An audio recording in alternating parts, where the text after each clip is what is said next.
Hi, Scott. How are you? I'm fine. Good evening, Anthony. How are you? Good. You forget my name there for a second? I'm listening to the wind outside. We're about to get a hurricane. Yes, I heard, but it's the other Yeah. side, though, isn't it?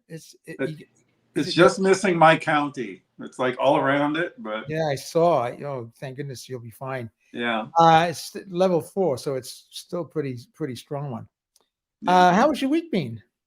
Oh, it's been pretty good. I'm back to normal pretty much. Taking care of some business, doing a couple videos. Yeah, great video today, by the way. Thank you. Thanks. Yes, Command. What was the name of the album? Persuasive Percussion. Yeah, Persuasive Percussion. That's what I had to listen to. 1958. Yeah, cool. And Yeah. People don't, the master tape is just, and this is the closest to the master tape, and you're just not going to beat it. It's just the technology, the information on the tape, especially if you have a good machine like you've got, Yeah. And even the best records. I mean, any audiophile will tell you when they've listened to the video, the master tape or close to the master tape, it's like, with Peter Purich on tonight, we were listening to the master tape in a just after it was recorded, Right. and it's just like it's so beautiful. You think, oh my God, it's just gorgeous. You Anyway. realize the limitations of disc cutting when you hear it. Excuse me. Yeah, unfortunately, it's it is limited, but I love records as well. But of course, what are they? $400 now? They're $300 for those 30-minute tape. Those high-end tapes, yeah. Yeah. How many tapes do you have in your collection? I have about 50. Oh, cool. Yeah, about 50. Mostly classical, some pop, a lot of RCA living stereo, a lot of London Decca. So before we go to the comments, we'll just get up our friends. It's Jim. It's Carl. Good evening, guys. How are you? Good evening. Good evening, gentlemen. Good evening, Scott. Good evening, Carl. And Jim and I have already spoken today for about half an hour. Almost ready, sweetheart. Yep. No, my name's Anthony O Maestro, not sweetheart. Okay, Carl. I think Carl's muted. Is he? Oh, No, he's not muted. He's just. Yeah, Carl, you called me. can you hear me? Yeah, I can hear you, Carl. There we go. Carl, you called me sweetheart. It's just it's Maestro or Anthony.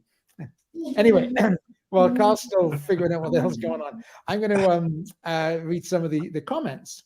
I'm sorry, having trouble with the volume. Hold That's on. okay, but you sound great. Our end, sound We great. hear you. Yeah. Okay. Joey, hey, it's the There we best. go.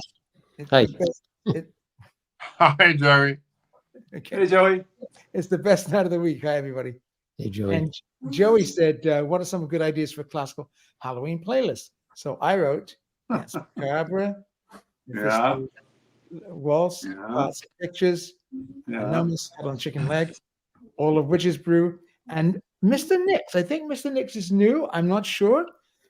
Anyway, a very warm welcome to you, Mr. Nix, or welcome back. I think you're new. A great, the Dies Irae from the Verdi Requiem. March to the Scaffold. Oh, It's yes. coming. Berlioz's Requiem Tuba Miriam, of course. Mm. And Mr. Nix also said Berlioz Symphony Fantastique. Sure. Well, it's Dante Symphony. Yes, if you have to sit through and playing it, it's really hell. Sorry, I shouldn't say it. There's two pieces I've played that is like, oh my God, get me out of here. The Dante Symphony by Liszt, and Charles is going to kill me for this. The German Requiem by Brahms. I played it 4 times. It's like, oh, good God Almighty, get me out of here. And you throw the Verdi Requiem in that thing as well. I think that's why Charles has disowned me. Yeah. Have you ever played Elijah? 3 hours of God, torture. Elijah, yeah. And we did the Music Makers by Elgar. Do you remember that, Jim? That was a good piece, actually. But another one I think is The Dream of Gerontius. I mean, oh my God. Oh, yeah.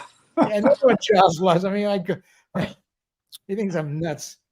And another interesting from left field, Penderecki, St. John Passion. Don't know it. I know the St. Luke Passion. That's a nutty piece. And then Brahms Piano Concerto No. 1 in D. That's interesting. I Wouldn't have thought of that. Hey, Jack. How are you? It's Hey, good Jack. to see you. hopefully you'll come on later on. We have a guest tonight, just so everybody knows. Peter Purich, one of my oldest friend, 55 years since grade 7. One of Quebec's greatest violinists. Montreal Symphony, E Musici de Montréal. We've got some funny E Musici Chandos stories to tell you. And he's also a luthier. And I was calling it luthier because I thought it was en français, but it's actually, Pete did a gig today, live streamed, with a great Montreal musician called Peter Freeman. And Peter introduced him and said, and Peter's a luthier. I'm thinking, oh God, have I been pronouncing it wrong? So I checked it. I have been. It's luthier. So. Mm-hmm. And Ryan from Maui, I think that's SSPE. I see you had a few Shostakovich symphony records in the past. Any good sets? Oh, no, because there's a lot of average symphonies in Shostakovich, but there's also some of the greatest symphony of the 20th century, the 10th, the 4th, which I think is incredible, the 5th, which is incredible, the 7th and 8th, which I think are incredible. But as a set, I think everyone who wants to get a set because you love you love them all. Kondrashin is on Melodia. It's pretty standard and very good. Do you have that one, Scott? Kondrashin? No. Yeah, it's Melodia. Yeah. Jim, any Shostakovich sets other than that? I know there's the Rostropovich. I don't like him in some. Yeah, no, it's the guy that was a viola player that was a friend of Shostakovich's. Who recorded it? I think he did it with a North German radio. I can't remember. Oh, Barshai. Barshai, that's it. You know Barshai, yeah, it's very good. He's very good. That's one for the homework in the next couple of weeks. I think we'll start cherry picking some Shostakovich symphonies because some of them are the greatest masterpieces of the 20th century.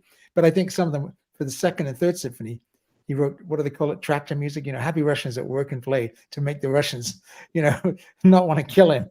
Then he wrote the 4th, and then he get out of Dodge. And then the 5th, I think he called the 5th a Soviet artist's response to just criticism. I think I have actually one by Stokowski on Capitol. Interesting. Yeah. I think it was like is there an 11? Yes. Yeah. Kind of wild, yeah. Sonically, it was pretty interesting for the time. I mean, the Pravin LSO Shostakovich 5 was always one of the sort of the act LPs, wasn't it? Well, I've got it. It's wonderful, but it's on Dynagroove, so. Oh, right. That's gone. Oh, I I'm probably not like do Scott. have you. Scott keeps his records. I get rid of mine. I'm going to do a Dynagroove special. What's that? I'm going to do a Dynagroove special episode. You're going to see it. This is a very interesting one. Very good. Mr. Nix knows his stuff. Rachmaninoff, Isle of the Dead. Yeah. Oh, yeah. Love that piece. That great 5/8 brooding opening. Reiner, you got to get Reiner. The Reiner one is spectacular. Mm-hmm. What else? My favorite. Yeah. So what we got here? So Joey says, thank you very much. And Jack says, evening, Scott, Carl, Maestri, James, and Anthony.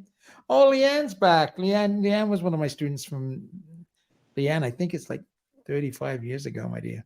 So Leanne was a wonderful, wonderful young lady. Leanne, lovely to see you.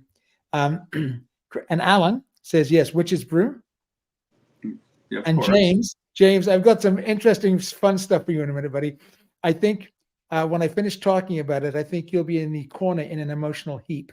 But we'll talk about that in between the LSO and Cleveland. We'll talk about that in a second, James. I was thinking about you all this week.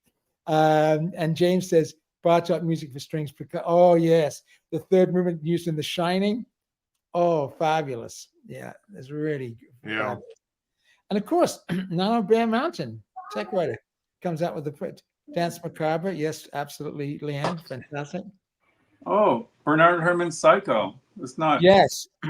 I mean, it's orchestral in a way. Illumon 8. I think you're new, Illumon 8. If you are, a very warm welcome to you. And I was going to talk to Scott, but Scott's left us as usual.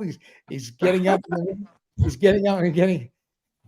Oh, he's going to show us a 45. Oh. No.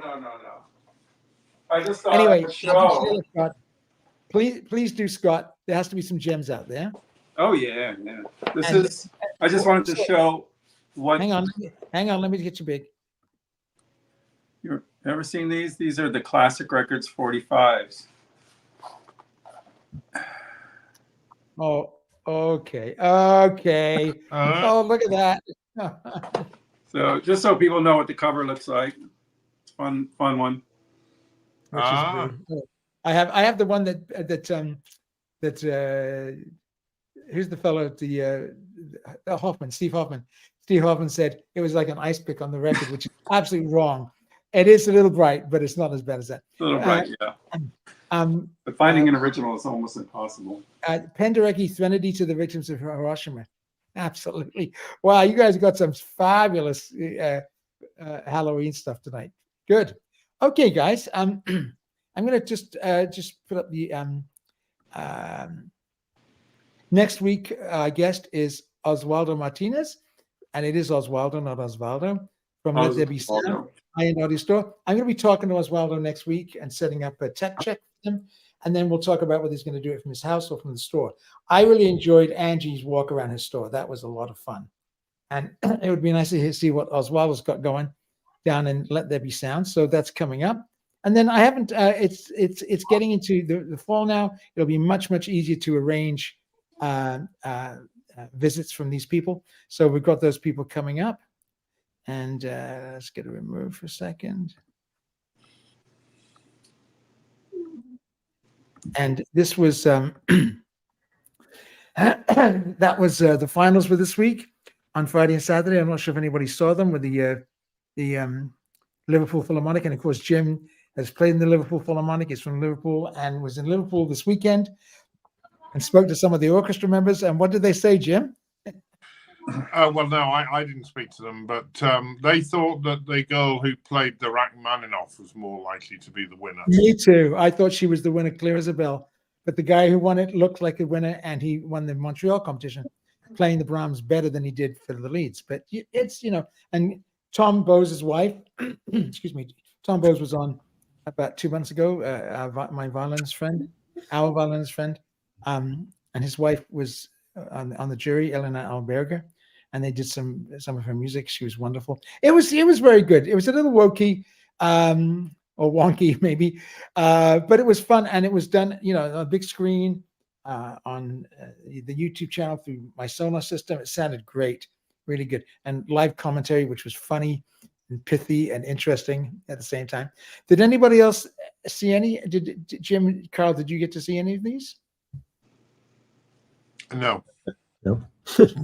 It was really, they're on there in perpetuity. So you can go and I'll catch up on all that stuff this week. Yeah, but they were actually, just in case people know the area, Leeds Town Hall is closed at the moment for renovation. So they were actually in Bradford Town Hall, which was a hall that John Barbaroli said was one of the best in England. Now, I don't know. I mean, there were a few people sort of passed comments saying that they didn't think much of the hall. But it's interesting that Barbaroli thought that hall was, certainly head and shoulders above anything. It certainly looked beautiful. Beautiful. There's only one problem with this St. George's Hall. It's in Bradford. Not a big fan of Bradford, although it's the city of culture this year, so it's going to be an interesting. Oh yeah, you can't knock Bradford, no. No, Bradford. No, you mean Bradford. I had a girlfriend girlfriend lived in Bradford. The Queen of the Night. I think she still does, doesn't she? I don't know. You remember her, Jim. Anyway, now this is interesting. So I've got a couple of pieces of equipment I'm going to talk to you about. I said to the lady who asked me if I could help spread the word. This is the Mishi from the CD player from Rotel, about 7,000 US. And Max Geiger just got the new Teac VRDS CD player. I'm going to review this one. I just did the metronome. So like I said, CDs are, like I said, digital's in our analog future. So, and both Carl and I both have standard CD playback machines, very expensive ones, which we both love. So interesting. So that should be fun. It's a nice looking machine. It's still Rotel. It's the top end. but you were telling me good functional stuff. And then do I have something else here? Yeah, these are the speakers that Angie was selling from Avant-Garde. These are the Calibri, and it comes in it has a stand mount, and then you can put a subwoofer underneath it. And I'm not sure the exact price. I couldn't get pricing on the internet sometimes. And that's a PE 77 new German turntable. I think they're going to send me for review. So that should be interesting. And I'm getting tomorrow. John Stratton is coming up on the ferry from Vancouver and bringing his symphony turntable.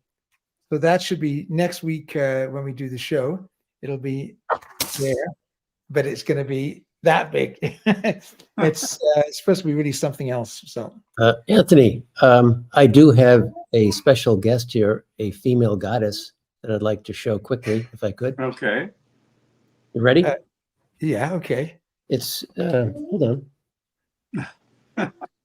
Who knows what's going on? A female goddess.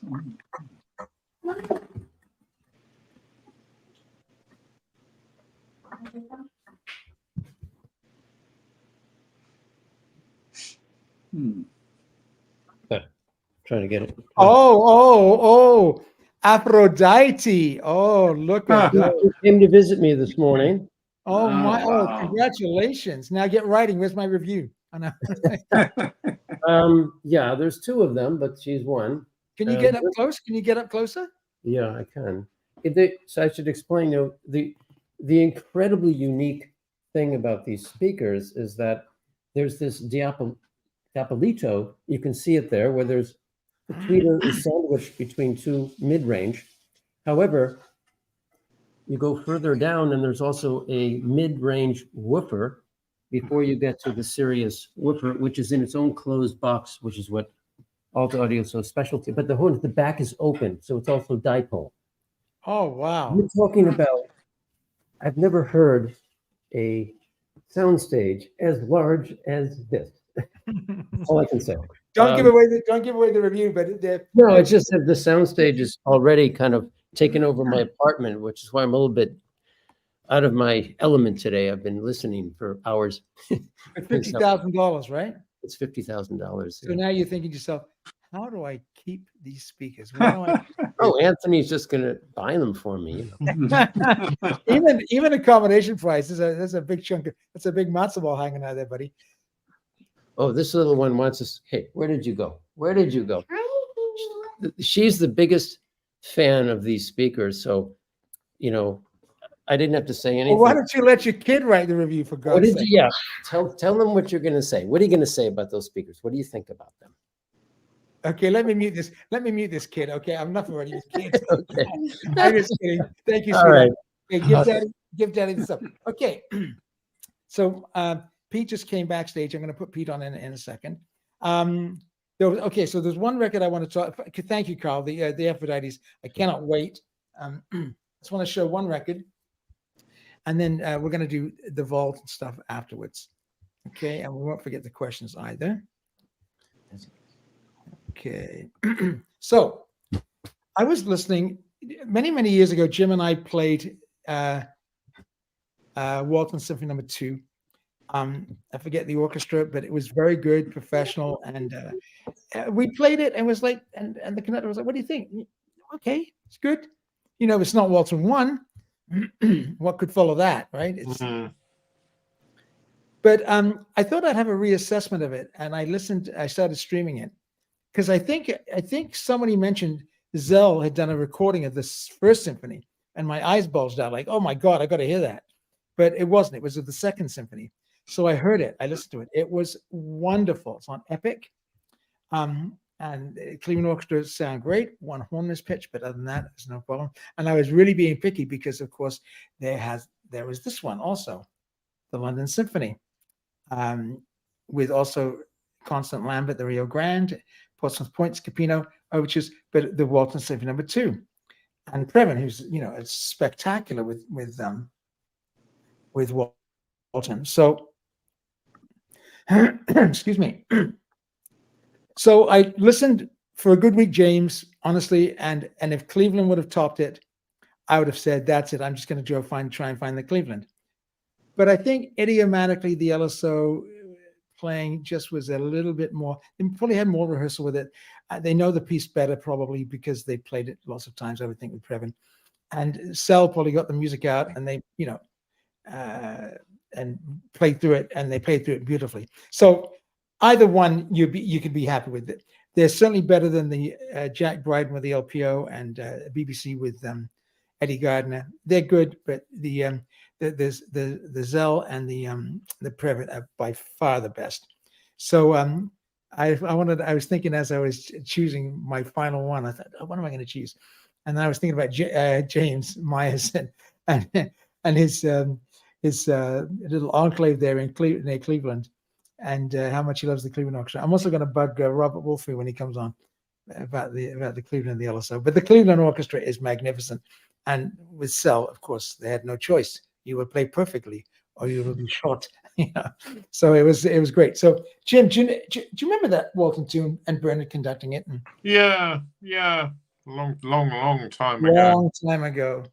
I remember there was like a 6/4 bar. Yeah. Yeah, 45 years ago, so probably now. God. Yeah. My friend coming on in a second is 55 years ago, so it's amazing. Wow. Did we play? Sorry, go ahead, Jim. No, did we play part of it in that BBC thing we did? No, we didn't do Walton 2. Okay.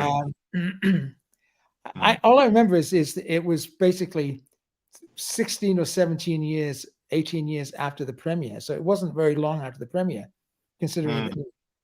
And that year I did play the London premiere of Facade 2 by Walton. That was Jansini got that for the stuff. Oh, Scott wants to show something. Scott, please. I just want to just put James, but go ahead and rub it in. No, anytime I can. I'm just teasing you, but this is not the vault. This is just a current release. This is pre-vault. No, this is available now in the Acoustic Sounds for Jazz series. And I gotta say, I bought it for the cover. I couldn't wait to see this cover reproduced this well. Wow. Isn't that gorgeous? It's just amazing. I haven't done a deep dive with the sound yet, but I'll probably have a review coming up. Wow, that's Sarabon Sassy. How much? 38. Can you get? I'm sure you can get it at Amazon, of course. Yep. That's the thing. The FOMO was over. Like, I think if Jack comes up tonight, he might have got a little bit of a pre-Halloween present. And I just, I figured it was going to be sold out. No, it's still available on Amazon. Actually, these Acoustic Sound Series release, if you can wait a few months, most of the time they're down to 30. There you go. Jeremy. Hey, Jeremy. Jeremy, I think I saw you commenting on the Leeds competition, the live stream, which was funny because some of the comments were hilarious, or quite rude. And some of them were very pithy and very accurate, but you have to be careful. So yeah, and Jeremy says the Cell was the first recording of the piece. Did not realize that. Not that. And Postal Playboy, ooh la la. Oh, you mean Sassy? Actually, it was actually commissioned by the Liverpool Philharmonic. Absolutely, I just read that, Jim. And it was Sir John Pritchard conducted the premiere of it, wasn't it, with the Liverpool Phil in Liverpool? He was a good conductor, wasn't he? And I think there is a recording of that somewhere. Tech Writer says Halloween piece, "Oh, the Chimneys" by Shalamat Ran. The most frightening classical composition I've ever heard. It's intensely scary, and I can't listen alone. Represents the Holocaust. Interesting. Well, I'll have to check that out. I like checking out stuff that you guys suggest.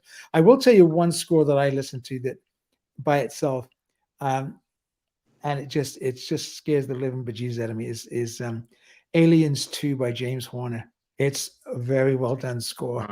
And some of it's amazing with anvils, the LSO playing, and it's just fantastic. But some of it is very, very creepy. Very creepy. Oh, I thought of another one for Halloween. Gerhard's The Plague. Yes, Roberto Gerhard. He was big in London as a kind of a professorial type, Royal Academy, but never. But I think Mr. Pearson put him on the map with that Plague record. I remember that's one of the records I paid so much money for because it was a TAS list, and that was back in the day. It was pretty rare on the Decca Head series. Yes, Jeremy, they were quite rude, especially when the woke stuff came out about if a lady and a gentleman perform at the same level, you must choose the lady. That did not go down well, and I don't blame them. I mean, absolutely. I mean, it's like female conductors. Remember that was the thing? You can't swing a cat without hitting a female conductor now. It's great, and there's some incredible ones. Incredible. I mean, little Murger is my favorite. She's unbelievable. And Ozzy says, hello, Anthony, Scott, Carl, Jim. Let's get the party started. Actually, we should put on the live stream start beforehand and after when Jack's on it. And some of the stuff that we talk about is fun. Okay, just about to start with our guest. Any other things going on this week with you guys? You started work, and Jim's back from Liverpool, and you had a party and did his house up. No concerts while you were up there, Jim. No, didn't have any time for that. The seasons are only starting this week or next week, anyway. Here too. Most of them still away, or they're doing things like piano competitions and things. And they're not doing concerts. It's quite opening up here in Manhattan now too. Well, absolutely, and that's what and it really is beginning to flourish. So what I wanted to talk about, I was telling you guys a couple of months ago, I saw in the Union paper, the CBSO, Birmingham Symphony, 2 viola playing, 2 viola desks open, £35,000 a piece, 50 grand a year. The New York Phil just signed their contract. Now it is expensive to live in New York, I get that, but they signed their minimum is $205,000 minimum per year for the orchestra players. Isn't that wonderful? Amazing.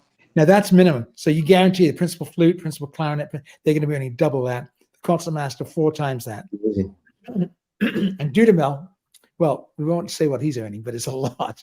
So it's amazing. So there's some good news. New York with the pandemic, New York went very difficult for a long time. The interesting thing though is how much would it be to hire the New York Phil for a gig if they have to pay those fees? Well, you don't. Excuse me. Postal Playboy said, Maestro. We'll open this up to all the 4 maestros here. Who is your favorite female conductor? I can tell you mine without a doubt. Murga Grazinta Tila.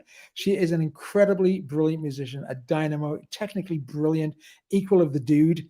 Just amazing. Jan and I saw her in LA at the CBSO, where she had that orchestra sound like the Berlin Phil. I'm not kidding. It was incredible. They were happy. It was after the pandemic. They were well looked after, getting lots of sun. They played La Mer, unbelievable. So she's amazing. But she's quit. She's raising her children in Salzburg. She'll get a big orchestra. And Holwitz, she just had her birthday the other day. Deutsche Grammophon. Maria Holwitz? Joanna Holwitz. She's very, very, very good. And the Canadian gal from U of T, the singer. I'm trying to remember her name. God. It'll come to me. Anyway, but of course, they're not really well represented on the record yet. That's a problem. It's going to take a little bit of time, but it's coming. So now, ladies and gentlemen, may I present, adding to the stage, Mr. Peter Purich. Hi, Peter. How are you? All right. How are you guys? Great. I think you're thinking of Barbara Hannigan. Thank you, sir. Barbara Hannigan, very talented lady. Oh yes, she's wonderful. Her sister plays cello in Montreal, and I've often done gigs with her. Oh, Barbara is, I remember she was doing Facade with Simon, Jim and Carl's friend, Simon. And she was doing the recitations. And then Simon started doing a recitation, and he's a twit. He starts doing it. So she gets up there and starts conducting. And as she's conducting, I'm going, wow, she's technically very good, precise. Oh, yeah. And then she started getting gigs. And I actually reviewed her debut with the Toronto Symphony. I reviewed it. She came on, she sang a Dalla Piccola piece, solo by herself. No piece. Very modern Italian piece. Incredible. The audience was like, oh my God. Then she sang Mozart. Then she conducted Haydn. Then she conducted Ligeti. I mean, it was just amazing. Great. Anyway, Yeah. enough about that. Peter Purich, Quebec violinist extraordinaire, and played with the Montreal Symphony. You can tell the whole story, Pete. The Montreal Symphony and the Musette de Montréal. We got some good stories about that for the audiophiles among us. And also, I watched your stream today, Peter, a little bit. And it's nice to see Peter Freeman again. And Peter said, and Peter is a luthier. And I'm thinking, what the hell is a luthier? It's luthier, but that's en français. So I checked it. So Peter is a luthier, extraordinaire. So I'm going to put you, Big Pete, if you don't mind, for a second. So there's Peter. Let me get rid of that. Okay, Pete, tell us a little bit about your story, about how you started on the violin, especially about your dad, and then we'll get into violin making and chin rests and concerts and all the other good stuff. Yeah, so I mean, in English, luthier, they say, especially in America, they say luthier, but a lot of the other people in English still say luthier. Yeah, so it's you're allowed to say luthier in English. Yeah, Thanks, or Geigenmacher in German, so that'll work. Yeah, so I started playing. My dad was an amateur violinist, and so of course, you just do what your parents do. So I started playing with him when I was 7 years old, and I basically did everything my dad did. So when he started, he was actually a physics teacher after he was working for Marconi, and so he got interested in violin making, and I just sort of followed along with him in the shop and just hung out and assisted. I was his assistant. And then in the early 80s, I decided to try to make an instrument myself. So I did, because I'd seen it happen for years already. And and then I just started making and exploring. So my dad's interest was a lot scientific as well as so acoustic, let's say. And so is mine. So we were both members of the Catgut Acoustical Society and the Violin Society of America. And I'm still very involved with the acoustics study of the side of things. Every month, the Oberlin Acoustic Society has a online Zoom thing where people come and give lectures, and there's a lot of talk and interchange, and their meetings and conventions and stuff. So I keep up with the latest in research and stuff, in trying to, I wouldn't say necessarily improve the instrument, but to understand what makes a good or bad instrument, what makes an instrument anyway, and to see how you can manipulate the materials. And so I'm always trying new materials and different designs in hopes of trying to understand what makes an instrument work the way it does. So I've been doing that for a number of years. In the meantime, also, you mentioned my chin rest work. Now that started about 45 years ago as well.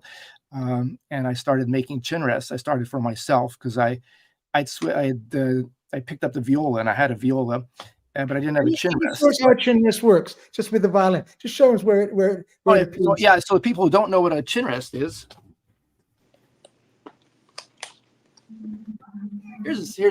this could be considered a let's say a Baroque or classical violin, and this is what it might have looked like when it came out in that era. Now, in order to play it, you have to hold it up to your shoulder, like here, and with your chin. And one of the issues is when you're shifting down and vibrating, the instrument will sort of move around. So you have to stabilize it somehow on your body. And to that end, we attach a chin rest, which has various shapes and hooks and stuff like that, supposedly invented by Louis Spohr in about 1830, but who's to say whether he did it or somebody else did? That's the way it is. So you place your chin on the chin rest, and then it solidifies the instrument so it doesn't fly off your body. That's basically it. Problem is, let's say we treat it as though they were a pair of shoes. So not everybody wears the same shoes. And so my shoes might not be comfortable on your feet, and vice versa. And if you have to walk a long distance, and what that means is like 2, 3, 6, 3-hour rehearsals, during a day for many years, you're going to start to hurt. And in some cases, if I really give you a really tight pair of shoes right off the bat, you're not going to be able to play. So what happens then is that people get into trouble. Sometimes they're just mildly uncomfortable, And in some cases, they have like severe pain, fused vertebrae, usually the fourth, fifth, and sixth vertebrae in the neck are fused and stuff like that. And maybe they've had an injury. I had one client who had a bicycle injury and his collarbone was broken, stuff like that. So, and all sorts of injuries and various things. And so people come to me, and I work with them to create a setup, chin rest, or sometimes a shoulder rest if they're going to use that, custom made. And so I come up with a whole bunch of different designs. You know, they could be really low, really thin ones like this, you know, or they could be really tall ones like this. And they're all handmade, correct? Oh yeah, yeah. These are all handmade, and I've even tried, you know, like I got carbon fiber. I make them out of carbon fiber. Yeah. And so as a result of that, like in some cases like this one, for instance, if you have, this is really low. And one of the issues when you have it really low is that the tailpiece, which runs there, is going to get in the way. So you have a limit as to how low you can make it. So I design special tailpieces, which are very thin and curved. If you can see that, and they're reinforced with carbon fiber on the inside. In some cases, I actually make the whole thing out of carbon fiber, very light. So that's good, so that the chin rest can now fit underneath. And so, especially short-necked people with short arms that have to have a violin, you know, more in the center, and it suits that. You know, do people come to you and have to come before you do the chin rest, or can people just go to your website and order a chin rest of a generic? It's you know, they have to be in front of me, really. And the reason they have to be in front of me is because it's like trying a pair of shoes. I give them one and they try it, and then they play something, and then I listen. And very often, just from the sound, not very often, pretty much all the time, the way they play tells me whether it's fitting or not. You know, they might not even be aware of it. You know, they might think that two of them are exactly the same, but I listen to it and I say, just play the same thing. And they're going to play me the same excerpt of the Bartok concerto or something. And I just sit there and I listen and I say, you like that one? He says, yeah, how do you know? Well, you know, because now you vibrated on the F sharp when the last one you didn't, you know? And so little things like that tell me, you know, and what it tells me is it's like, so if you have a good fit, your body understands that it can relax now. And so your creativity gets into gear, and you do things that you couldn't do before because pain might have clicked in or something like that. And so now, you know, your body knows that you can do something. So it does stuff creatively. And then that comes out into the sound. Or I just listen to the, you know, I can see suddenly the sound is much more open, which means your muscles are getting relaxed, you know. So it's my ears that tell me most of the information, you know. Peter, can you read that question? Can you see that question on the screen? Can you read it out loud? Oh, how does the tall rest fit? Oh, yeah, good question. So, yeah, if it's really... He also says, congratulations on your son's accomplishments. Just realize that I guess last 2 weeks ago was Peter's son. Just amazing. So go ahead, Peter. Yeah. Thanks. Yeah, no, I just... what can I do? What can I say? It's just he's there, he's doing his stuff, and it's exploding. Brilliant. I just sit back and absorb it all, you know. So Pete, go ahead, answer the question better. Then I got a question for you. Yeah, so it's a good question, because if it's really tall, and some cases are really sort of narrow, and you close the lid, what happens? Most of the time it works, but if it's really tall, and I've had some really tall ones, what I do is I make a two-part chin rest. The top part will just sort of click off the base part. So you just sort of click it off and put it in the case. And when you open your case, you just click it back on, and you're good to go. Peter, James's son is first violinist of the Calidor String Quartet. Yes, I know. I know them very well. I've been following them ever since for more than 10 years now. In fact, the violist Jeremy is an old client of mine when he was back in LA at the Colburn, store. That's right. Yeah. So, Pete, I got a question for you. Can you tell us a little bit, when you were young, you started the violin? Who did you study with? Where did you study? What were the influences on you as a player? We can talk more about your violin and show your violins in a little bit, but just as a player and some of the things that you've done, some great accomplishments. I don't know if they're great, but anyway, so Oh, I they're started, great. yeah, at the age They're of great. 7 with my dad and just studied with him. And it was, I wasn't going to be a musician or anything. And so I just played with him until one day my mother said, "Hey, get him a good teacher," So he went out and got me a real teacher, a real violinist, whose name was Maurice André. Not Andre, not the trumpet player. Andre. He was from Belgium. Oh, And that's right. I remember him. Maurice Andre, and he was actually concertmaster of the Montreal Symphony for a while. And so I studied with him for 2 years until his wife got homesick and had to go back to Belgium. And so and then I went to the Conservatoire de Quebec, which is it's a school run by the government here. It's like the Paris Conservatory. It was based on the same model, and it was great because the government paid for all the tuition. And I went there and studied with Arthur Garamy, who was a wonderful musician from Hungary. Yes. He had the Montreal Classical String Quartet, and he gave many recitals and concertos all over. He's always touring and stuff. And so I studied with him at the Conservatoire for about 6-7 years, I guess, until I decided to then go to McGill University, where I studied for a while with Maurizio Fuchs, and also with Tom Williams and a bit Steve Condex. And I started viola with Gerald Stanek at the Conservatoire, and then I continued a bit more viola at McGill. And then while I was there, when I left there in the early 80s, and then when I was at the Conservatoire, Yuli Turovsky arrived. He emigrated from Russia, Soviet Union. Yuli Turovsky. Yeah, and so he was my chamber music coach at the Conservatoire, and it was a good experience. And then he called me up one day and asked if I wanted to play in a chamber orchestra. And so I said, sure. This was we're going to be doing all the Handel Concerto Grossi for the CBC, the Radio Canada, the French component of the CBC. And so that was the beginning of just it started out as just a pickup orchestra, and that was it. One gig, and get paid.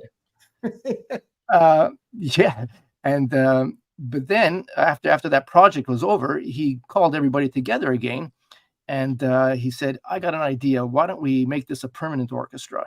And there was no funding or anything, and so everybody pitched in, and that was the birth of I Musici de Montréal. And he managed, because he was in the Borodin trio at that time with Rosti Dubinsky and Luba Edlina. He had contacts with Chandos Recording, with Brian and Ralph Cousins in London, and he managed to wrangle a couple of recordings, CDs. The first one was going to be Shostakovich Piano Concerto #1 with Dmitri Shostakovich, the grandson of the composer, playing the piano part, and Maxim, the son, his father, conducting. And we're going to do also Shostakovich's Quartet #8 as a chamber symphony. And then we did a bunch of Vivaldi, and we did a couple of Boccherini cello concerti. So that was 3 How many CDs. recordings overall? It was a load, didn't you? Did a truckload of records. What was that? You did a truckload of recordings with them. Oh, who, Yuli? With Chandos? Yeah. As a trio, they did. They were called the Borodin Trio, and they just did a whole bunch of pretty much record almost all the repertoire. And we should just tell them that quick story for the audiophiles among us and the engineers among us, that Pete and I were at the recording session. Pete was playing. I was just sitting very quietly listening. And it was in some church in Montreal. And it was the second piano concerto with the grandson playing, and Maxim Shostakovich, kind of iffy conductor, but he's got a great name. It was Shostakovich's son conducting. And they were doing the second concerto, which has, Jim and I talked about this last week about Elgar 1 and Mahler 5. There's like 16 bars of this incredible melody. And then it never comes back. It's in the first movement. But anyway, it's brilliant. And the orchestra's playing it really well. A lot of Montreal Symphony players playing. And Maxim's conducting, and Maxim clunks the mic stand. Remember that? All he did was lift up the mic stand about an inch, move it over, right? Ralph Cousins comes screaming out, yelling at the top, "Who moved the effing mic stand? Don't touch my mic stand!" It's just so funny when they've got their mic set up. It's like And then didn't Ralph ask you to help set up the mics on another one, Pete? Yeah, so it was a fun time because I always loved recordings and stuff like that in the studios. Whenever I was doing pop recordings in the studios, I was always in the control area and I was listening to the playback, and it taught me a lot of stuff. You gotta train your ears. As a musician, you train your ears to play your instrument, but at the same time, as a chamber musician, you have to learn how to listen to everybody else. And when you're doing recordings, you have to learn to listen for clicks and pops and things like that, and or just suddenly a wrong note and stuff like that. And not everybody is always attuned to that. When people listen to recordings, they're listening for something specific that's to them, interesting to them, but they don't listen to everything, so it's quite interesting. And when you're listening to the way the engineers do, they listen for the direct sound, they listen for the reflected sound, and it's a lot of training that goes into training your ears to be very specific. So when he touched the microphone and moved it a little bit, that's a big difference for them. It didn't matter to any of the musicians; they couldn't care less, But talking to them, I found out that how particular it is, and the philosophy that they had. So the idea for the channels was to find a good acoustic. This was the main thing, because the acoustic is the thing that's going to give you the characteristic of your sound, because they didn't want to add reverb or anything like that afterwards. They find a good acoustic, and then they find a sweet spot balance between direct sound and reflected sound. That would be the echo. And if the echo is interesting, then you get an interesting recording. But then you have to put especially with Musici, they would use like omnidirectional mics, just two of them placed just on either side. And most of the sound pickup would be from those. If there was a soloist, there would be another closer mic to pick up like a cello or violin or something like that. But basically, they took most of the sound off of two mics, and they would just like move it an inch forward, an inch back. They go listen, an inch forward, inch back. They spent a lot of time fine tuning that. And if you touch that or something, and then it'll go up and down, up and down. And once it was set, nobody touched anything. They just pressed play, and we played again and again. Didn't even move. Take a deep breath. Pete, a couple of questions for you, bud. I'm going to put them up for you. Yeah. Joey is new to classical music, one of our favorite people in the Peanut Gallery. It's a tough question, but see if you can do it. Okay, that is tough. How about the violin concerto? Let's get it down to violin concertos, because might show some records in a bit. What about violin concertos? What's your favorite? I've heard so many violin concertos. I mean, you can't go wrong in the romantic. Let's say go with the romantic. You can't go wrong with the Brahms concerto. I mean, it's got a lot of side. And I shouldn't eliminate the Mendelssohn. That is such a wonderful piece. The Mendelssohn violin concerto. They're not very problematic. Mendelssohn is not problematic at all. Not like the Beethoven concerto. I find that to be a problematic concerto. Is that opening difficult? The thirds. Is that difficult? It sounds like it's a bitch. No. It's not. The Beethoven's not technically that difficult as let's say the Brahms, but the problem is like, it's so easy to drag it down. People say Beethoven, oh, serious, German, and it becomes just so overfilled and just too fatty, and it's actually more of a classical style concerto, in my opinion. The dum dum dum dum da dee 1 2 3 4. No. If you do it in two. Bum bum bum bum ba dee da dum da dum bum bum bum bum bum bum. So if you do it a little quicker, and here I might say something. I'm not a Heifetz fan. Okay, I know. Boo. Yeah. Okay. Wait. Help. I know you are. You love, but and Scott. And I am. Yeah. Yeah, but listen, I have. Heifetz. I'm not a Heifetz fan, but there's a couple of things that I will agree. So here, Toscanini, Heifetz, the Beethoven violin concerto. This is the one which Heifetz sounds reasonable, and a lot of it is due to Toscanini, because Toscanini is a master at phrasing and moving things along. I don't know if you ever listened to any of his French recordings. Beautiful phrasing. There's no grease, there's no fat to it. It's just nicely moves along. That nice Italian cantabile, you know. And Heifetz, he did it again with I think Reiner or something like that, but it's not the same. You have to get the Heifetz Toscanini. The recording is terrible. It's old, you know, but he plays the NBC orchestra. He's got them down there. You know, there's nobody fooling around with Toscanini and the NBC orchestra. They're tight as anything, and the Beethoven just rolls along really nicely. The most recent recording, if you want a better sound, maybe Gil Shahan with the Knights. It's a recent recording. It just came out, I think. Fabulous player. He also moves it along very nicely. Gil Shahan has some of the nicest phrasing of anybody. You know, it's just beautiful. It's so easy to do bad phrasing on a stringed instrument, you know, because the physicality, the bowing, you know, and if you're not attuned to it, there could be like little accents or little swells here and there, which don't get noticed by everybody, you know, especially conductors. And Hey. you know, and Violin player star, conductor bad. We know, we get it, Pete. We get it. No, they're just clued out, but there are a lot of violinists that don't know it either, you know. And you get this. We haven't even got to the conductor stories yet, Pete. We haven't got to the conductor stories yet. There's a couple of questions here, guys. Tech Writer has one for you. Does a high-level professional violinist technique, style, interpretation continue to evolve, influenced by hearing recordings of famous and well-known violinists of the past? Have you been influenced by those people they're playing, their phrasing? You know, violinists of the past, it's very interesting because there was more personality in the past. There was, if you listen to like a Misha Elman recording, She always says that too.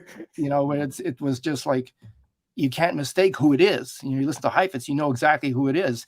Nowadays, you listen to violinists, and it's hard to. It's like pianists, same thing. You know, so it's like, how do you tell the difference? And like, it gets really difficult. But it's not impossible to put personality in your playing. But if you listen to other people, older recordings, you get the idea that, hey, maybe I can do something different. You know. Alan says, what kind of wood do you prefer to use in making instruments, and where is it grown? Well, this is an interesting question. Stradivari, you know, the famous Stradivari, got the maple from supposedly Bosnia, and some of the spruce from there as well.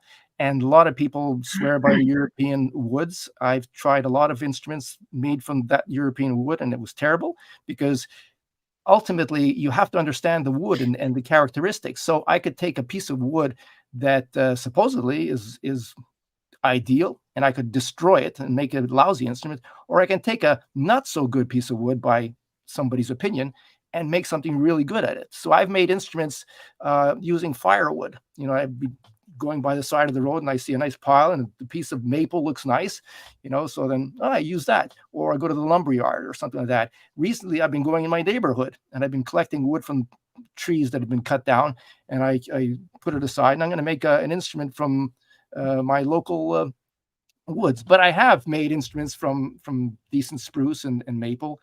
It really does come down to understanding the wood itself, you know, just like if you're going to make it out of some synthetic material or something like that. You still have to understand the material to make a good instrument.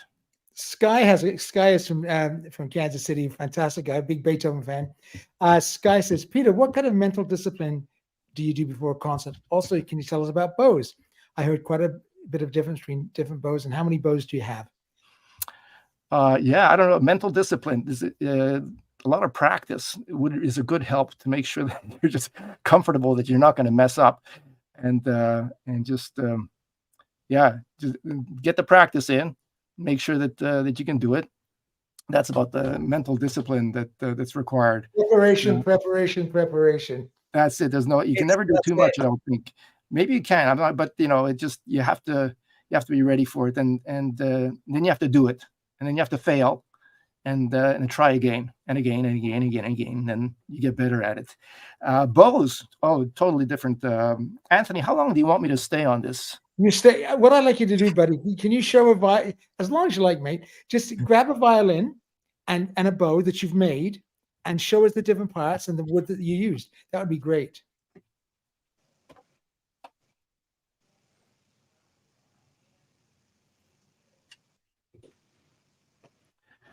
I'm going to show you my latest violin. Okay, here it is. Oh, look at that. Lovely chin rest. This wood is curly maple from my backyard, actually. Oh my, that's amazing. Yeah. Oh, what is that at the top? That little design. Is that beautiful? That's perfect. I have a new design of a sloped shoulder, which facilitates the ergonomic factor of playing the instrument, and especially on violas. I'll show you my viola design in a minute. This back wood here is from Ontario. It's very nice. And the top spruce is from British Columbia. So that's local Canadian wood, and it sounds very good. This is a bow that I made. This is a Baroque bow. So look at that. So this is a Baroque bow, and normal bows, let's say classic bows, are made of Pernambuco, which is a wood from Brazil, and Baroque bows are very often made from like ironwood or very hard wood. I made this one out of bloodwood. That's why it's so rare, so red. And I can't remember what I used. Yeah, it's tag one knot on the end. It's very nice bow. I made them out of the Pernambuco and other types of woods as well. I'll just show you my. Jim might be interested in this. This is the viola that I made. So this is a sloped shoulder design, which you might have seen, like Otto Erdős in Toronto came up with the cutaway, which his wife was using for a while. And I don't like that amputated look. Also, what's different about this is when you do a cutaway, what they do is they just cut away the shoulder so that your hand can get there. But what I've done is there's a block in here, and I've recessed the block and the neck in the same spot. So what that does is it brings your left hand closer to your body, because that makes it easier to play. So I can have a larger instrument, but I don't have the arm extension, which is going to cause a problem in my muscles. This is also a one-piece Quebec maple. It's very nice. By the way, your son just said, this is the design I was describing 2 weeks ago. Yes, Leo, we know. It's now your daddy's turn, okay? I'm just teasing you, Leo. You were talking about purfling. There's another viola I've got here. I did some fancy work on it one day. So it's got a double purfling with inlays in here. Wow. I took the pattern off of the Galliano violin that gorgeous, Pete. Yeah. Peter, what do you think? What's an optimum thickness for the ribs? It depends on the rest of the instrument. So if you make it really narrow, you want to have a certain resonant air cavity inside, depending on what you do. So it's all part of the design. I've got another viola, which is much bigger. This one is huge. Okay, so this one. Wow, that's a big one. Yeah. But it's because of the slope shoulder design. It's very easy to play. Very nice. It feels like a cello. Yeah, it's sort of similar size to a Tertis, isn't it? The Tertis is like squat and a bit fat, and I've tried a few of them, and I find they're a little hard to play because getting around here. And if you make the ribs too thick, then you're going to have a problem as you come up in position. Then it hits your wrist too soon. Then you have to do this sort of bendy thing. Yeah, and that's where the pain starts. With this design, I can easily get up at the 4th, 5th position and stay there. So a lot of times when I'm playing this viola, in like an orchestra or wherever, I can pick fingerings that go across rather than keep shifting up and down. So it's just way easier. I came up with the design while I was sitting in orchestra playing the viola and feeling a discomfort and saying, there must be a better design. So I just sat there in the back of the section thinking, okay, and I came up with this. And this wasn't my first one. And the first one I came up with was really nice. And it sounded great. And I actually sold it to the wife of David Zinman, the conductor. Yeah, it was a funny story. I wanted to show it to Yuri Bashmet. and he was playing Oh the yeah, Schnitt- serious violist. he was playing the Schnittke Concerto with the Montreal Symphony, and so I went there during the rehearsal in the morning, and well, I got there when I thought he was going to play, and everybody was just sitting around, not doing anything. And I asked somebody what's happened. He says, well, Yuri hasn't showed up yet, and apparently that was normal. So I went around. I met up with Tim Hutchins, the flute player, and he said, "What are you doing here?" I said, "Well, I want to show Yuri my viola."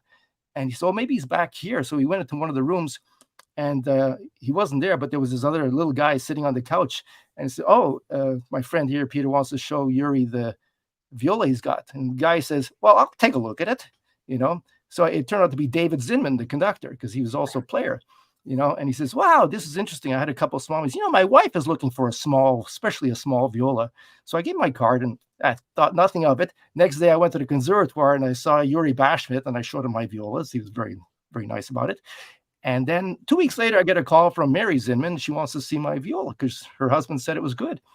And so I went down to Baltimore, and boom, boom, boom, she bought it. You know, I don't know if she still has it, but that was it. It was a beautiful viola. Fabulous. Well, Peter, I have a question for Peter. Yeah.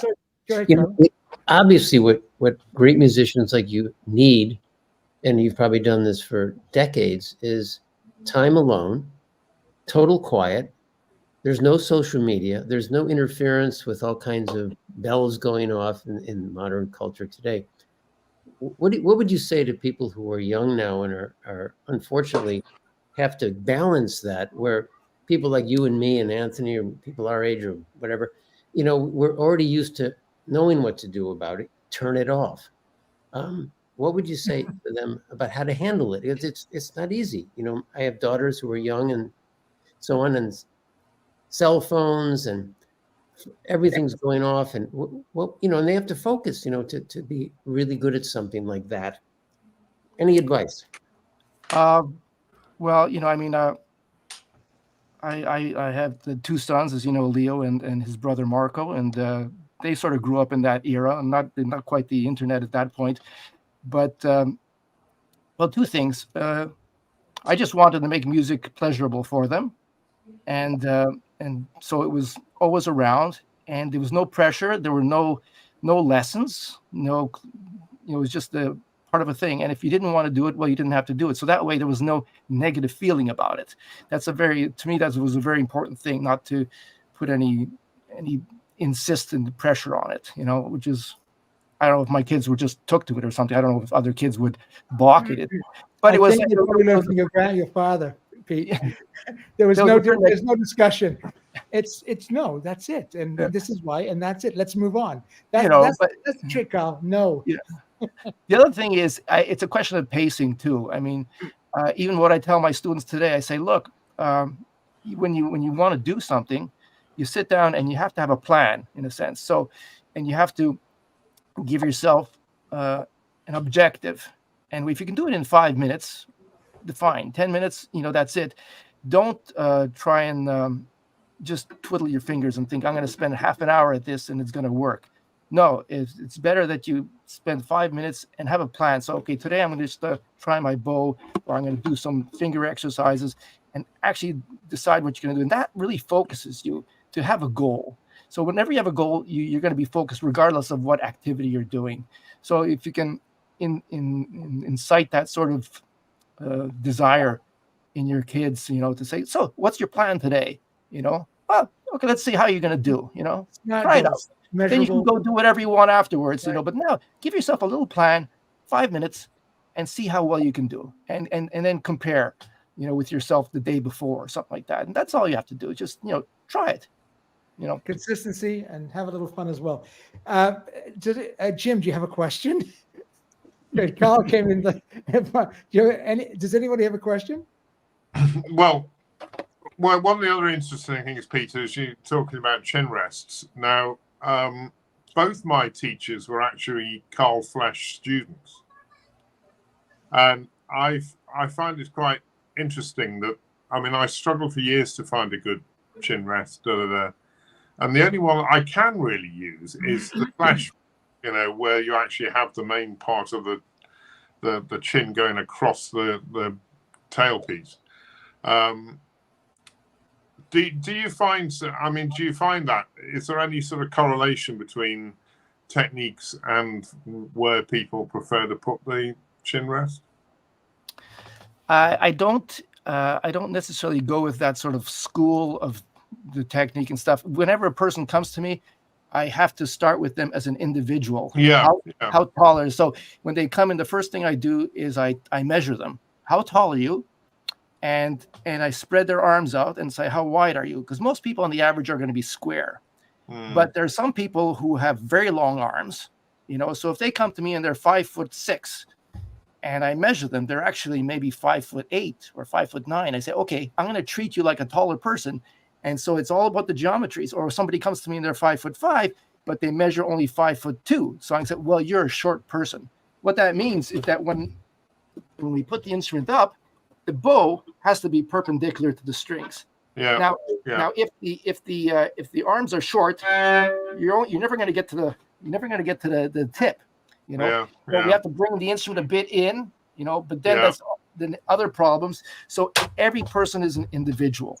You know, now what caused their problems? It could be sometimes their technique. You know, the way they decide to vibrate or something like that.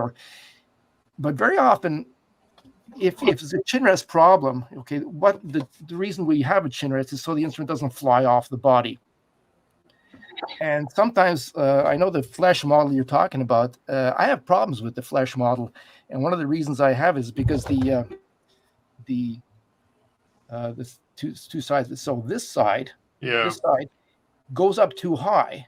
Okay. And what happens is when you turn your head to the center, suddenly you've got that lip which pushes your head up, and then you've lost the hook part, and you start to press down and squeezes your neck at the back. So very often you might start getting head pains if that happens. You have to be able to dip your head down and have clarity there, and be able to hook properly. That's one method. And it's what would you say about it being in tandem with a shoulder rest? Yeah, so I don't use a shoulder rest, but that doesn't mean that that other people can't. So there's sort of like two ways that you can hold the instrument. One, you put on your collarbone, and you have the chin rest, which provides the hook, and you support the instrument with your left hand. You do everything like that. Now, the other way is to turn your head to the left and press the instrument into your shoulder, and you squeeze it squeezing it like that. So using another part of the chin rest, you're not using the hook section in the front. You're using the wider section at the back. And what that does is you're pushing it into your shoulder. And for that, you need something non-slipping underneath, either a sponge or a shoulder rest. A lot of people need a higher chin rest, and they think that they can just raise the shoulder rest, but that raises the instrument too high. It's preferable to keep the instrument right down close to the body and just fill up the space afterwards. And if you measure the distance that people have underneath when they do that, it's usually very small. So the shoulder rest doesn't have to be that tall in some cases. The problem is the shoulder rest is going to now slide. The problem is that the shoulder rest, if it's a rigid one, prevents your shoulder from going up and down and being flexible. And that causes a whole myriad of other problems. So very cool. Yeah. Thank you, Jim. Thank you, Carl. Okay, Peter, I'm just in the last couple of moments here. First of all, I want to say thank you on behalf of the Peanut Gallery. A lot of incredible comments about your craftsmanship, and you haven't even heard him play. But if you heard him play and his instruments, just an incredibly multi-talented human being. Now, Peter and I have known each other since grade 7. Pete was in my wedding party. I met Jan. She's laughing. I met Jan when Pete and I were doing a gig. Peter always says that she fell in love with Peter, and Peter was just too much of an artsy guy, not interested in girls in those days, and that's why I got her. But that, did you hear that, Jan? He says to this day. I don't think so. But Peter's the most wonderful family. You saw his son last week. And Peter and I know each other, like I said, since grade 7. Peter did flute. But this is the thing about Peter, he won't say this, but not only is he a great craftsman and a luthier and a great artist, a great player and a teacher, but he's also brilliant in science. So when we were in high school together, and I was really busy failing high school grade 10 math 2 or 3 times, Peter was in the highest functions class earlier and doing science and functions, and then went to did science in CGEP, and he's just one of those incredibly multi-talented, brilliant individuals. I'm really proud to have him as my friend. And every December 16th on my birthday, I get a phone call from Peter every year in case we haven't had a chance to catch up. But it's been wonderful social media being able to catch up, Pete, and seeing your amazing family. You got to get your wife on because she's a talented, brilliant violist. Good luck. Oh yeah, I know. It's like Jan. Forget it. It's going on. It's like going on. When you were talking about short violinists, I thought you were going to start talking about Jan. That she's getting a bit Nike. We can set her up. I can set her up. That's not a problem. Anyway, Peter, thank you so much for coming on tonight. We really appreciate it. Make sure you watch the playback, and you'll see a lot of the comments. Lovely comments. Will you come on again? I've got fun records to show you guys. So okay, you know what? Do you have the Camilla? Is it Spark? Camilla Vicks. Vicks. Can you just show us that?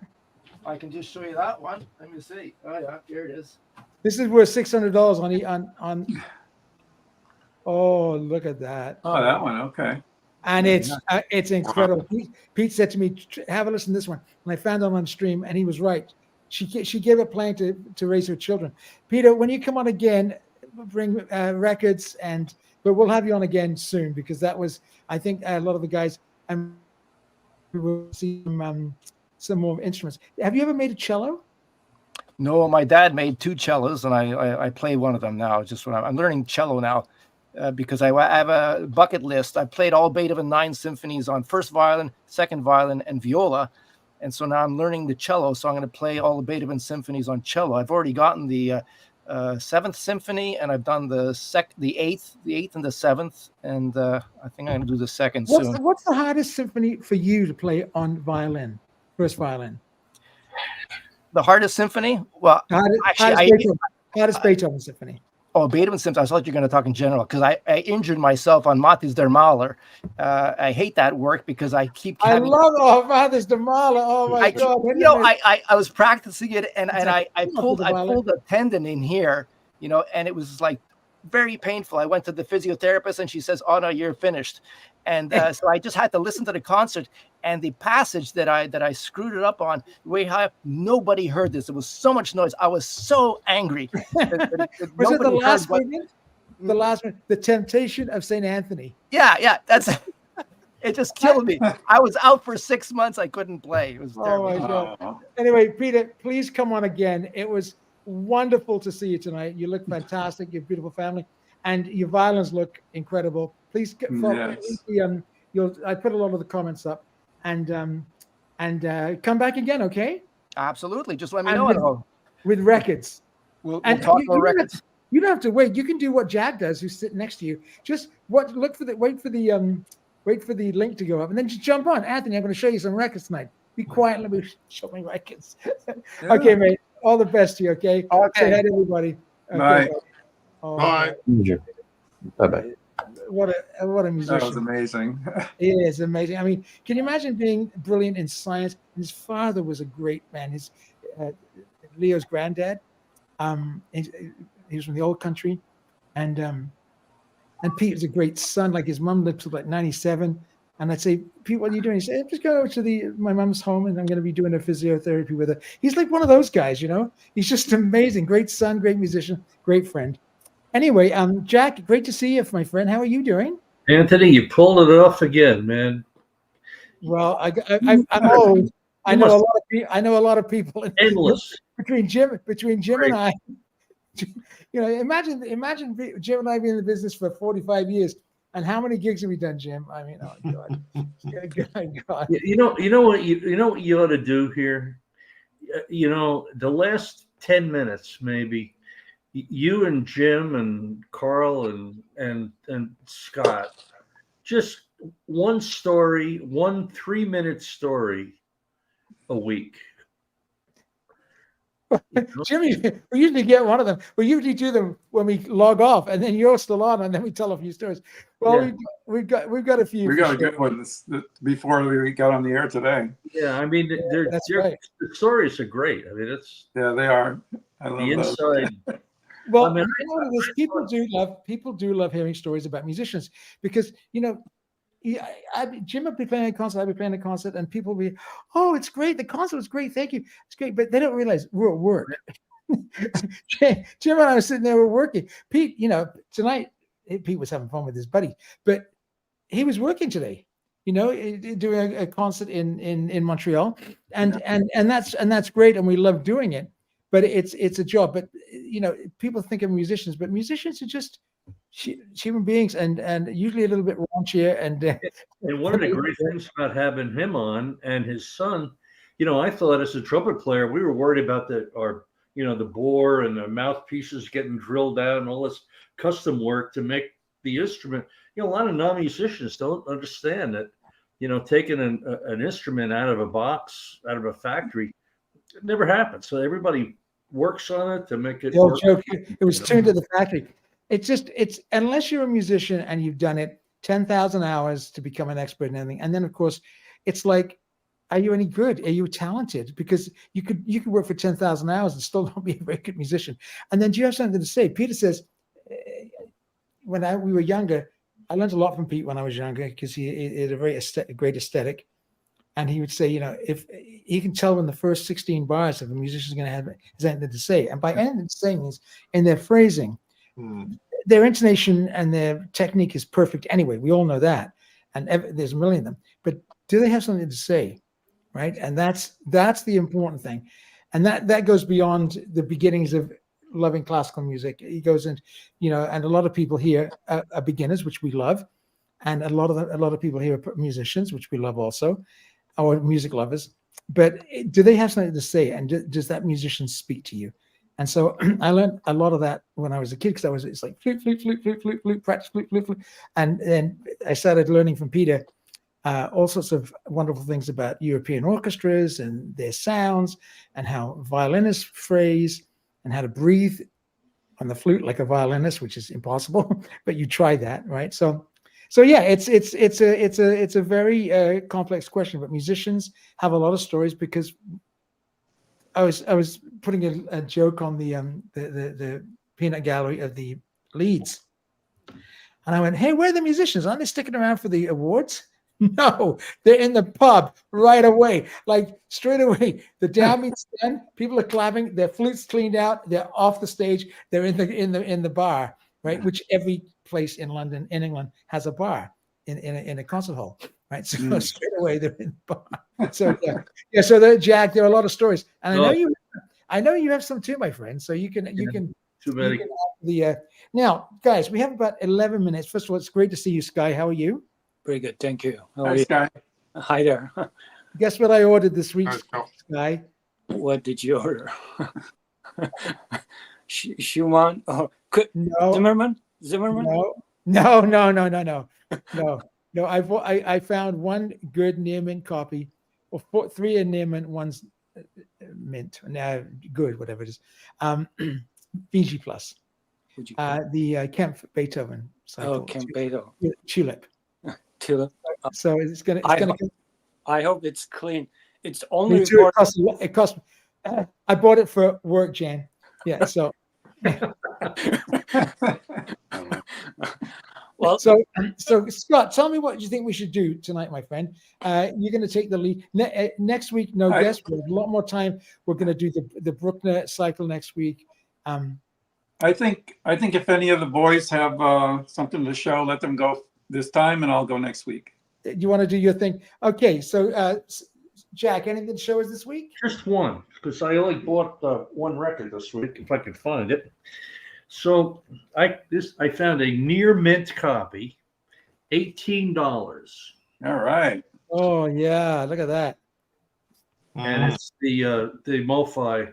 Looks in nice shape too. And it's clean as a whistle. Wow. $18 in Indianapolis. Mazel tov. Where'd you You find found that? that in the store or online? Yeah, in Luna in Indianapolis. I was up wow. in Indianapolis last weekend. Great. Yeah. Be in Michigan. I'm probably gonna. Joey's there. I think we might try to meet up for an hour or two in 2 weeks on a Saturday morning. Maybe we got to video that. You ought You to. should. You should say, Anthony, we're going to live stream. So Jack, that's great. So Carl, next week we'll do streaming, and Scott will do the vault. I know he's got, and I know Jim. Jim, you had some records to show. You're gonna have to wait till next week now. That's all right. That's he had that big Gunter Van box. We got some good Bruckner stuff. So Jim and I have been discussing Bruckner's. We'd like you to get, and this is especially for the peanut gallery, if you could really think about your favorite Bruckner performances and have those ready for next week. That'll be great. Okay, Sky. They don't have to be cycles, Anthony, correct? Not No, cycles. no, just your own personal cycle, which would be great. Solo layout, Sky. So Sky, what do you got to show us, man? Come on. Yeah. I pulled one box set. I pulled one box set because I think it's very appropriate, especially after Peter's, and it is a Philips box set that I think a lot of people always ask. You know, what's your favorite Beethoven violin concerto or Brahms concerto? So I really recommend Hermann Kreber. Oh, look at Oh that! yeah. He was the concertmaster of the Concertgebouw. Yeah, this is it's a beautiful kind of feel box set. It's a must-have if you really if you're looking for a great Mozart or Beethoven and Brahms, and these are the three. So here's the Hermann Kremer. Wow, Beethoven. He was the concertmaster and wonderful concertmaster. And here's the Brahms. Brahms is just fantastic. This is fantastic. It's Brahms violin concerto, and then he did the Mozart. So I don't know any other box set that actually really contains like three favorite violin concertos. So if you can find this, I highly recommend it. And I think it is 67, 47. Jan, get on Discogs. Get it quick. It's a must-have, I think. Wow, Sky, that's fantastic. Thank you. You guys have incredible. And the Monday, we are going to see the Perman, so we are going to see it at our symphony. The Perman is coming, so that will be fantastic too. Oh, is he doing the opening concert? No, I think he's doing a solo recital. Wow. Yeah, that would be. That's exceptional. Well, that's great. Well, guys, we've got about 5 minutes, so we'll just go do a little round robin here. Wasn't that fascinating with Peter, like to have that amount of talent, and then he passes it on to his son? But you haven't met his wife. His wife is the loveliest lady. She's a brilliant violist, professional violist. Played with the I think she played with Montreal, and I think she did E-Musici too. But I know she played with the Orchestre Metropolitan with Yannick when Yannick was Yannick when he was young, you know.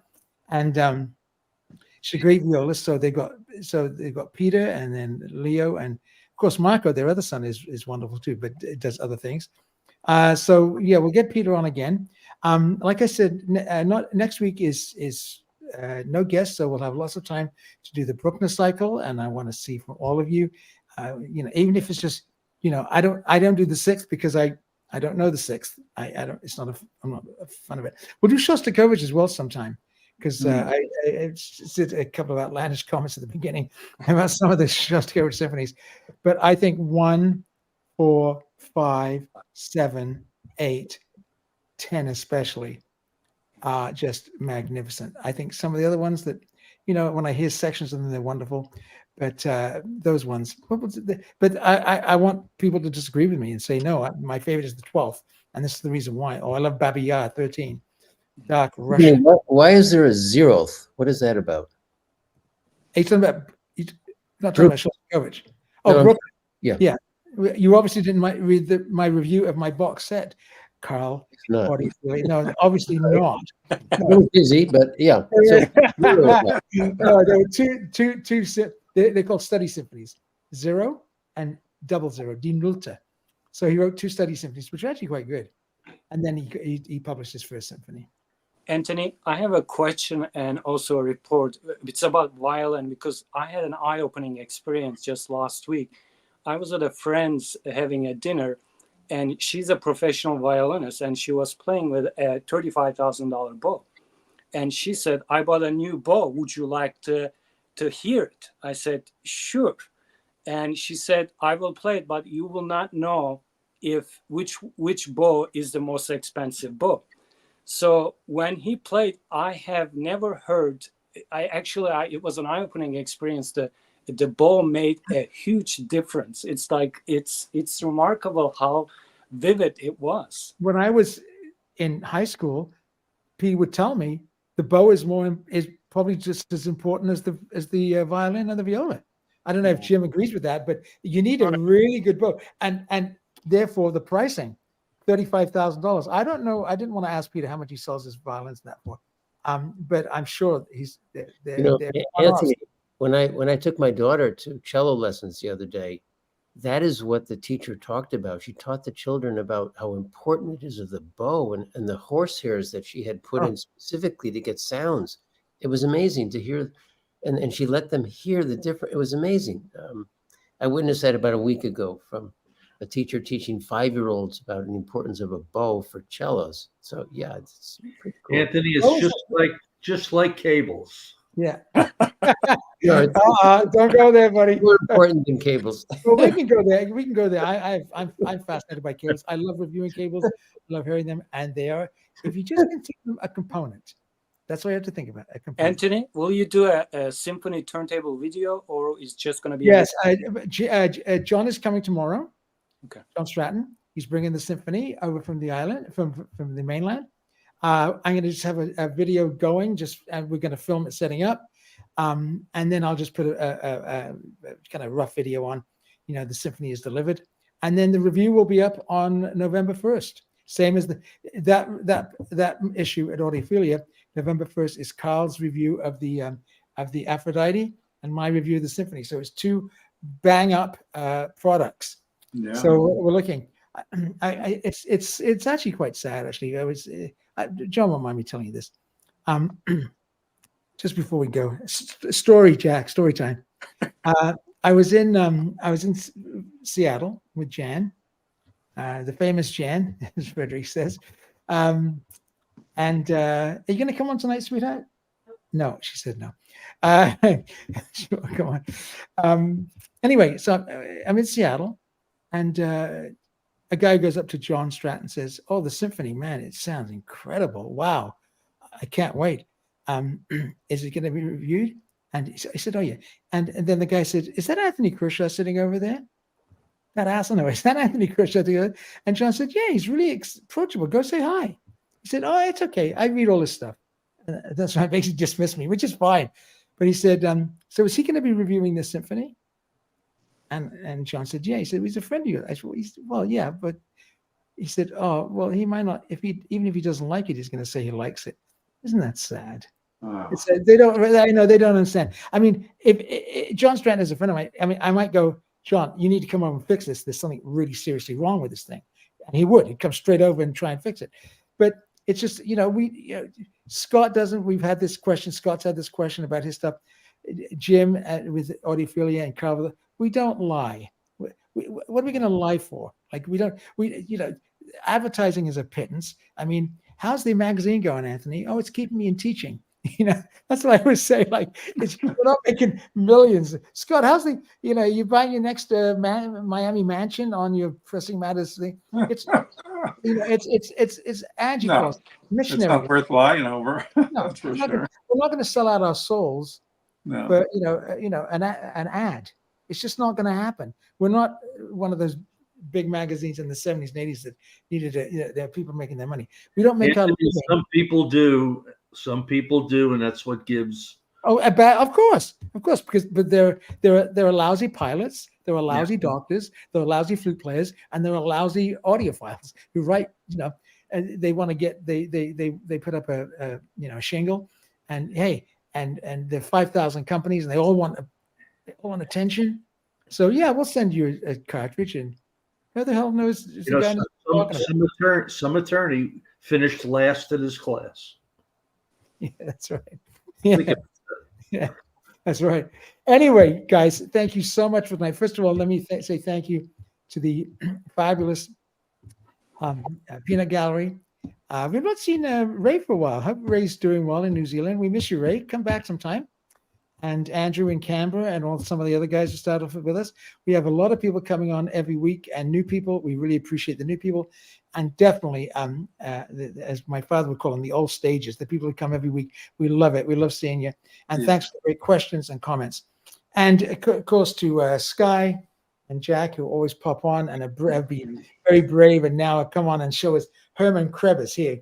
Buy that one now. Have another argument with Jan over this box set. Are you married, Sky? Do you mind if I ask? Do you have a significant other? Do you have a significant? Yeah, yes. You do, okay, because we're going to start telling that significant other about your records collection. Buy for work. That's it. Anyway, thanks, guys. And of course, Jim and Carl, as always, thank you, my friends. And thanks for the great questions. And Scott, the finest co-host in the East. And next week will be records, more records. Scott's got a lot. I might do a little follow-up on the Walton. Carl's going to be doing streaming.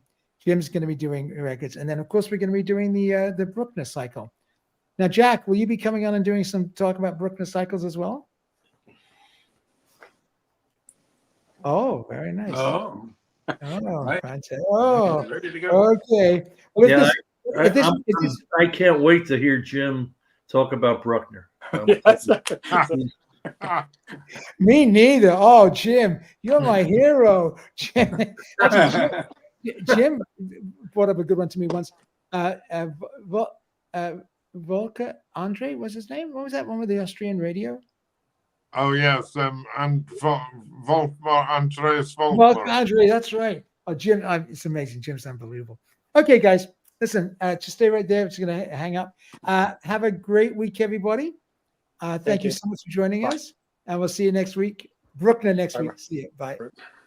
Bye.